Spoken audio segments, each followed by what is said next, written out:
It's all covered in today's China Truths. I came to Shanghai looking for a job, but on my very first day, I couldn't even find a place to sleep indoors. I had to sleep on the streets. And I wasn't alone. There were so many people lying there, all food delivery riders fighting to survive. What's happening to Shanghai?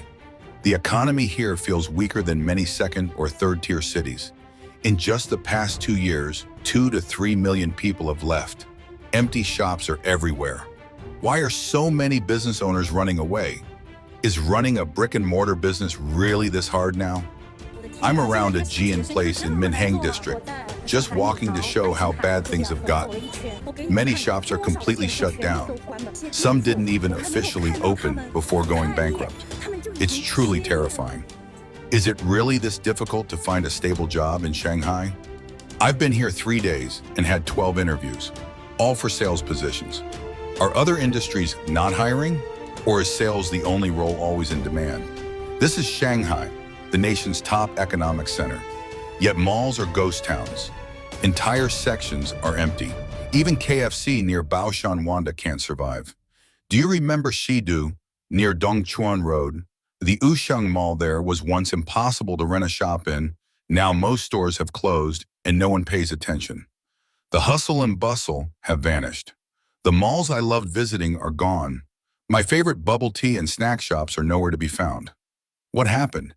Is this really the most prosperous part of Shanghai? It's barely different from rural towns now. Rows of closed shops, run-down buildings. Zhong Road is plastered with for rent and for sale signs. This isn't the Bund, it feels like the countryside. The so-called 3 new districts, Dahongqiao, North Bund, Qiantan, are struggling too. Dahongqiao has 80% of its office space vacant. Many business parks are abandoned. The only mall there is nearly empty. Street-level shops are gone. Several had eateries in the basement of food court have shut down. The once packed Western-style food plaza now has empty storefronts. North Bund isn't what it was 3 years ago. When the city market opened, it was packed. You couldn't find a seat. Now it's silent and deserted. Outside, it's even worse. A massive food hall left abandoned with equipment still inside, losing an estimated 10 million yuan. The small mall next to Taikoo Li is nearly empty. Residential street shops can't find tenants. The state of every industry in Shanghai now. You wouldn't believe it. Building materials sellers suffer, renovators suffer, wholesalers suffer, beauty salons suffer. Even real estate agents are crying. Loan officers can't move products.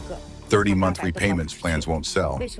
DD drivers cry, food delivery riders cry, even foot massage parlor owners cry. No one is making money. Consumption has dropped sharply. People don't want to spend. Tell me, is there any industry in Shanghai that isn't crying? China's economy is spiraling downward, and nowhere is the collapse more visible than in Shanghai.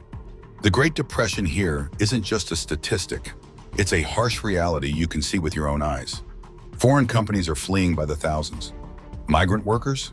They've vanished. Streets once packed with shops now bear shuttered windows and faded signs. Jobs have become ghosts, and unemployment is a shadow looming everywhere. Neighborhoods that used to buzz with life are now empty shells. Locals say we're rewinding the clock, back to the 1990s. Incomes are sinking, unemployment climbing, and stores can't stay open. The entire city is drowning in recession.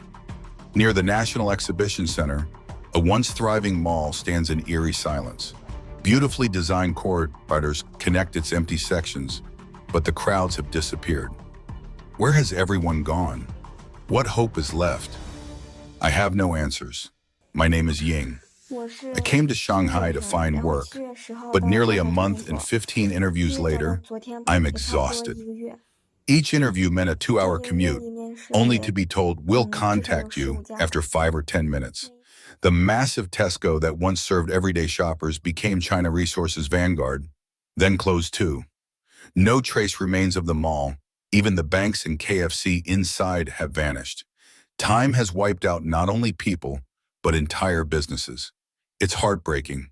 Shanghai isn't just losing workers, it's losing locals too. Since early this year, many families have emigrated. Our domestic helper agency used to serve countless households. But since February, a dozen helpers have quit, not fired, but choosing to leave the country themselves. When I arrived, I found no job, no home, only a piece of cardboard on which to sleep.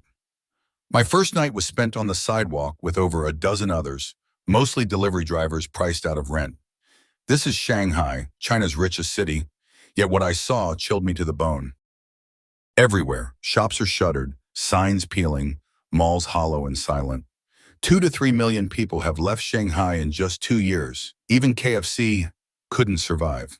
At a Jian Place mall in Minhang district, the reality was worse than I imagined. Entire floors abandoned. In 3 days, I attended 12 interviews, all sales jobs. Is sales the only thing left here? I thought about Oshang Mall near Dongshuan Road, once impossible to rent in, now nearly empty. My favorite milk tea and snack shops? Gone. Zhang Road, once crowded, now hosts only a trickle of pedestrians and for lease signs. This isn't Shanghai anymore. It feels like a forgotten small town. What happened to the three new districts? The Hongqiao, Beihongqiao, and Qiantang? The Hongqiao's office vacancy rate is 80%. Beihongqiao, once bustling, now a ghost town. Restaurants closed overnight, kitchens worth millions abandoned. From construction workers and beauty salons to real estate agents and ride-hailing drivers, no one is making money. The city is sliding fast. Income's falling, unemployment soaring. Foreign companies are pulling out. Migrant workers are leaving. Even longtime Shanghai locals are emigrating. This isn't just a slowdown. It's a collapse. Near the National Exhibition and Convention Center, the once glorious mall still gleams on the outside, but inside there's only silence. Where has everyone gone? Ying's words echo in my mind. 15 interviews in a month, 2-hour trips for each, 10 minutes, then we'll contact you. Familiar landmarks vanished too. Tesco was replaced by China Resources Vanguard, which closed. Banks, KFC, all gone. Not just people, but the businesses that built this city have been wiped out. Shanghai, once the shining symbol of China's rise, now lies hollow. Jobs have vanished, and those who can leave already have. Chinese people have barely any money left in their pockets. And shopping? That's a luxury few can afford anymore. Every purchase is weighed carefully. One clothing store owner on the bustling pedestrian street in Pudong's Zhangjiang area summed it up bluntly. The economy is dead, not just here, but across all of Shanghai. A netizen recalled how crowded Zhangjiang once was. I used to take the bus here, and the pedestrian street was packed with people, non-stop hustle and bustle. Another pointed to the pandemic as the root cause, hitting the economy hard and pushing factories to relocate. Now, a growing divide is pushing outsiders away. Businesses that once thrived on customers from other regions are drying up. A local shopkeeper I talked to said small businesses, grocery stores, markets, are sinking deeper every year. Since last year, many barely scrape by, making little to no profit. Factory moves are a big part of the problem. Jobs in Shanghai? It's bad, really bad.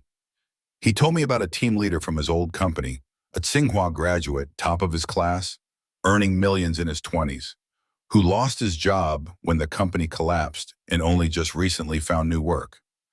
Even Tsinghua grads are struggling. Another friend, a master's graduate from Shanghai University of Finance and Economics with CPA and legal licenses, used to pick and choose jobs before 2021. But after being laid off in 2023, he only landed a position at a parent company late that year. The job market is brutal. I can't sleep at night thinking about this. Just last night, I met a shop manager in Pudong outside a store. He said his boss had 3 restaurants but closed 2 this year. One was newly renovated with over RMB 300,000 spent, yet it lost money every day and had to shut down. Now just renting a place costs over RMB 300,000 a year, more than RMB 1,000 daily rent, but daily revenue is only a few thousand. It's summer, the crucial season for barbecue businesses, but no customers are coming. Without summer profits, the whole year is lost. The boss is desperate but helpless. Streets are empty, delivery orders are few. He doesn't know if he can continue next month. If not, he'll have to go back to his hometown and stay there for a while. Everyone's hurting here. No one is untouched. No one can escape this crisis. Ordinary people have no money and dare not spend. Who still goes out late for supper like before?